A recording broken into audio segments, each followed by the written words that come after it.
بسم الله الرحمن الرحيم. الحمد لله رب العالمين والصلاة والسلام على سيد الأنبياء والمرسلين أما بعد فأعوذ بالله من الشيطان الرجيم. بسم الله الرحمن الرحيم. سبحانك لا علم لنا إلا ما علمتنا إنك أنت العليم الحكيم. یہ ہمارا الدرس السابع ہے، 7واں سبق، مرکب اضافی کے بیان میں۔ مرکب اضافی میں دو چیزیں ہوتی ہیں، ایک مضاف اور ایک دوسرا مضاف الیہ۔ مضاف اور مضاف الیہ دونوں کے متعلق اس میں بات چیت ہوگی۔ مرکب اضافی کسے کہتے ہیں؟ مرکب اضافی ایسا مرکب ناقص ہے، مرکب ناقص ہے، مرکب تام نہیں ہے، مکمل نہیں ہوتا۔ مرکب تو ہوتا ہے، مفرد نہیں ہے، دو مفرد مل کر مرکب اضافی بنتا ہے۔ یہ مرکب تو ہے لیکن مرکب ناقص، اس سے مکمل بات ہمیں سمجھ میں نہیں آتی۔ ایسا مرکب ناقص ہے جس میں ایک اسم کی دوسرے اسم کی طرف نسبت کی جائے یا ایک اسم کی دوسرے کسی جملے کی طرف نسبت اور اضافت کی جائے۔ اسم کی نسبت اسم کی طرف ہو یا اسم کی نسبت جملے کی طرف، اسے مرکب اضافی کہتے ہیں۔ اب جو پہلا اسم ہوتا ہے اس کو مضاف کہتے ہیں اور دوسرے کو مضاف الیہ کہتے ہیں۔ چاہے دوسرا اسم ہو یا جملہ ہو، جو بھی ہو اسے مضاف الیہ کہتے ہیں۔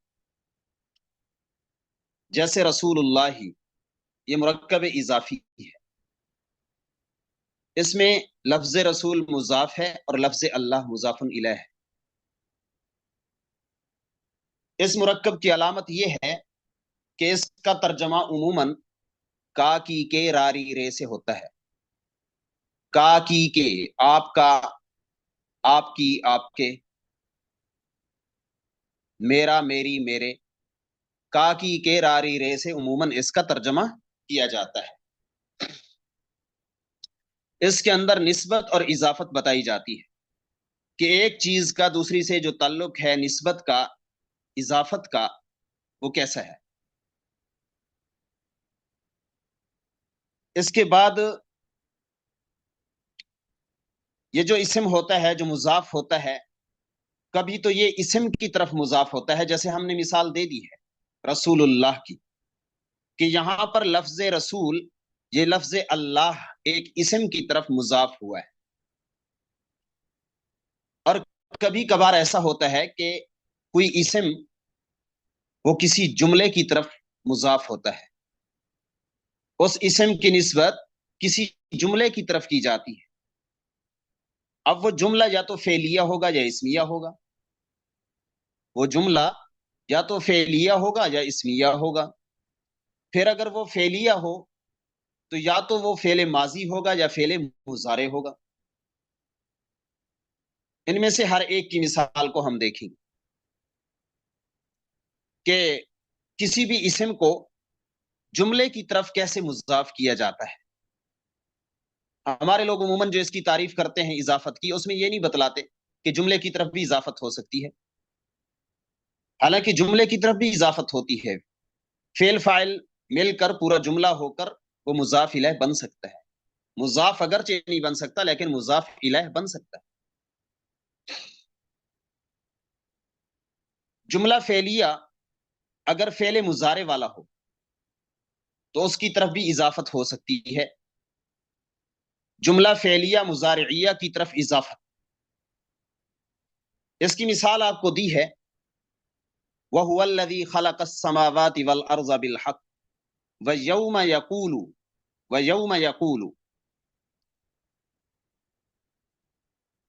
یہاں پر یوم ایک اسم ہے اور یقولو یہ ایک فعل ہے، فعل مضارع ہے۔ یقولو فعل فاعل وغیرہ مکمل جملہ بن کر یہ مضاف الیہ بنے گا یوم کے لیے، اور یوم مضاف ہوا ہے اس کی طرف۔ لفظ یوم یہ مضاف ہے، اور یقولو کن فیکون یہ پورا جملہ یہ اس کا مضاف الیہ بن جائے گا۔ یقولو چونکہ فعل مضارع تھا اس لیے یہ جملہ فعلیہ مضارعیہ ہے۔ لفظ یوم جملہ فعلیہ مضارعیہ کی طرف مضاف ہوا ہے۔ اسی آیت میں آپ آگے دیکھیں، قولہ الحق وَلَهُ الْمُلْكُ يَوْمَ يُنْفَخُ فِي الصُّورِ، یوم ينفخ یہاں پر لفظ یوم یہ مضاف ہے، اور ينفخ فی الصور یہ جملہ فعلیہ مضارعیہ ہے، پورا جملہ فعلیہ ہے۔ یہ جملہ فعلیہ مضارعیہ یہ مضاف الیہ بن جائے گا یوم کے لیے۔ یوم مضاف، ينفخ فی الصور جملہ فعلیہ خبریہ ہو کر مضاف الیہ۔ یہاں پر ایک ہی آیت کے اندر دو مثالیں فعل مضارع کے مضاف الیہ بننے کی آئی ہے۔ پہلا مضارع یقولو وہ مضارع معروف ہے، اور ينفخ وہ مضارع مجہول ہے۔ دونوں کی مثالیں ایک ہی آیت کے اندر آ گئی۔ اور کبھی کبھار ایسا ہوتا ہے کہ جملہ فعلیہ ماضیہ بھی مضاف الیہ بن جاتا ہے، جملہ فعلیہ ماضیہ بھی مضاف الیہ بن جاتا ہے، اور کوئی لفظ اس کی طرف مضاف ہو جاتا ہے، کوئی اسم اس کی طرف مضاف ہو جاتا ہے۔ اب ہم نے اس کی مثال دیکھنی ہے کہ جملہ فعلیہ ماضیہ کی طرف اضافت کیسے کی جاتی ہے۔ جملہ فعلیہ ماضیہ کی طرف اضافت کیسے کی جاتی ہے، آپ اس کی مثال دیکھیں۔ وَاذْكُرْ فِي الْكِتَابِ مَرْيَمَ اِذِ انْتَبَذَتْ، اصل میں ہے اِذْ انْتَبَذَتْ، اِذْ انْتَبَذَتْ۔ اس آیت میں کلمہ اِذ یا لفظ اِذ یہ مضاف ہے، اور جملہ فعلیہ ماضیہ جو کہ انتبذت ہے یہ مضاف الیہ ہے۔ انتبذت فعل ہے اور ہی ضمیر اس میں فاعل ہے، فعل فاعل مل کر جملہ فعلیہ ہو کر مضاف الیہ بنے گا اذ کا۔ تو یہ ہمارے پاس مثال ہے جملہ فعلیہ ماضیہ کی طرف اضافت کی، کہ جملہ فعلیہ ماضیہ کو مضاف الیہ کیسے بناتے۔ حاصل یہ نکلا کہ فعل مضاف الیہ بن سکتا ہے جملے کی تعویل میں ہو کے جب جملہ بن جاتا ہے، البتہ فعل وہ مضاف نہیں بن سکتا۔ مضاف صرف اسم ہوتا ہے، اور مضاف الیہ وہ اسم بھی ہو سکتا ہے اور جملہ بھی ہو سکتا ہے، چاہے وہ جملہ فعلیہ مضارعیہ ہو، جملہ فعلیہ ماضیہ ہو، یا وہ جملہ اسمیہ ہو، تب بھی وہ مضاف الیہ بن جاتا ہے۔ اس کی مثال آپ آگے دیکھیں گے کہ جملہ اسمیہ کو ہم مضاف الیہ کیسے بنائیں گے۔ مکمل جملہ اسمیہ مضاف الیہ بن جائے گا، جیسے وَاذْكُرُوا اِذْ أَنْتُمْ قَلِيلٌ، اِذْ أَنْتُمْ قَلِيلٌ، اس آیت میں انتم قلیل ایک جملہ اسمیہ ہے۔ انتم مبتدا ہے، قلیل اس کی خبر ہے، مبتدا خبر مل کر پورا جملہ اسمیہ خبریہ ہے۔ یہ جملہ اسمیہ خبریہ ہو کر یہ مضاف الیہ بنے گا اس کے لیے۔ کلمہ از یا لفظ از یہ مضاف ہے، اور انتم قلیل یہ پورا جملہ اسمیہ یہ مضاف الیہ ہے۔ حاصل یہ کہ جملہ کسی بھی شکل میں ہو، چاہے وہ جملہ اسمیہ ہو یا جملہ فعلیہ ہو، پھر فعلیہ کی چاہے جو بھی صورت ہو، جملہ فعلیہ مضارعیہ ہو یا ماضیہ ہو، بہر صورت یہ جملہ مضاف الیہ بن جاتا ہے۔ جی، یہ ہوگی گویا کہ جملے کی تعریف۔ اب یہ مرکب اضافی کی تعریف، کہ مرکب اضافی میں ایک اسم کو دوسرے اسم کی طرف نسبت کی جاتی ہے اس کی، یا ایک اسم کی کسی جملے کی طرف نسبت کی جاتی ہے۔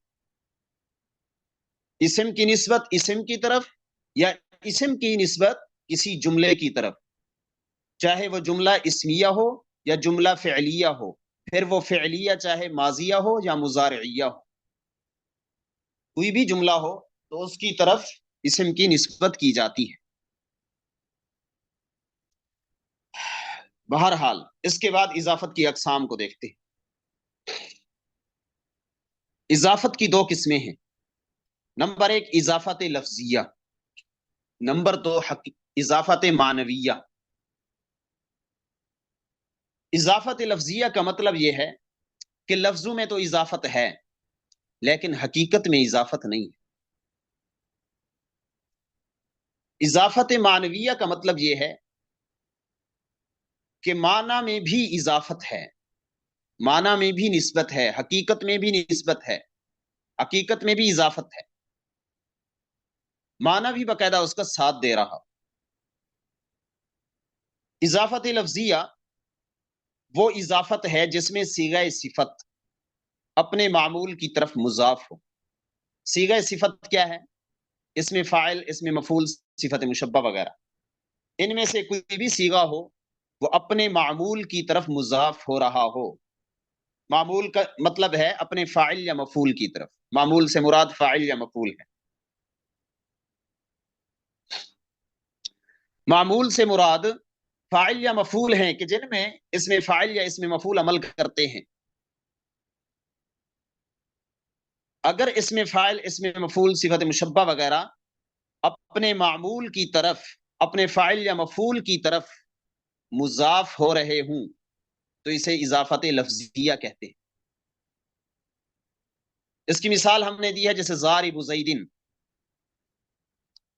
ضارب زیدن، یہ ضارب اسم فاعل کا صیغہ ہے اور زیدن کی طرف اس کی نسبت کی گئی ہے۔ زید جو کہ اس کا معمول تھا ضارب کا، اس کی طرف اس کی نسبت کی گئی۔ اب ضارب اسم فاعل کا صیغہ، صفت کا صیغہ، اسم فاعل کا صیغہ، یہ بھی اپنے فعل کی طرح فاعل اور مفعول چاہتا ہے۔ یہ بھی چاہتا ہے کہ میرا فاعل یا مفعول ہو، میں اس میں عمل کروں۔ یہ ضارب عامل ہے، عمل کرتا ہے کسی بھی فاعل یا مفعول میں، فاعل کو رفع دیتا ہے، مفعول کو نصب دیتا ہے۔ ضارب کو فاعل بھی چاہیے ہوتا ہے اور کبھی کبھار مفعول بھی چاہیے ہوتا ہے۔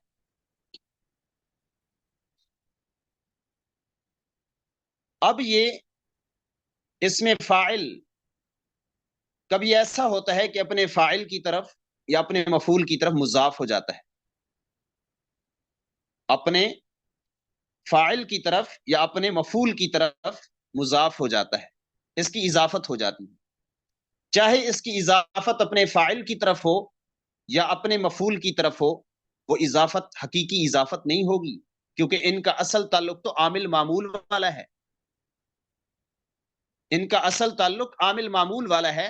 مضاف مضاف الیہ والا تو عارضی ہے، وہ حقیقی نہیں ہے، وہ لفظی ہے۔ مضاف مضاف الیہ والا تعلق وہ لفظی طور پہ ہے، حقیقتاً نہیں ہے، مانن نہیں ہے۔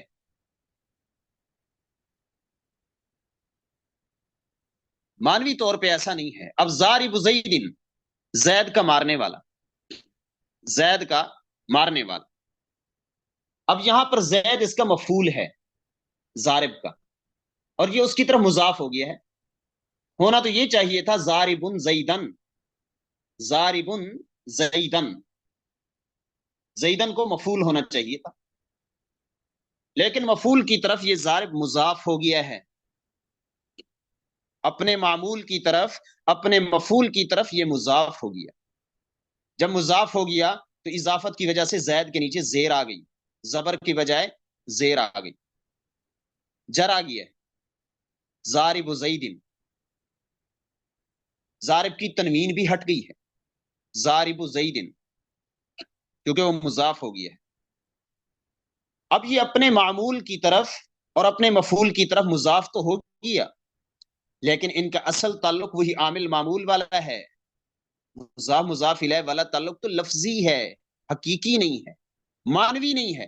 مانا پھر بھی فاعل مفعول والا ہوگا۔ ضارب زیدن، زید کا مارنے والا، یہی مانا تھا ضارب زیدن کا، جو مانا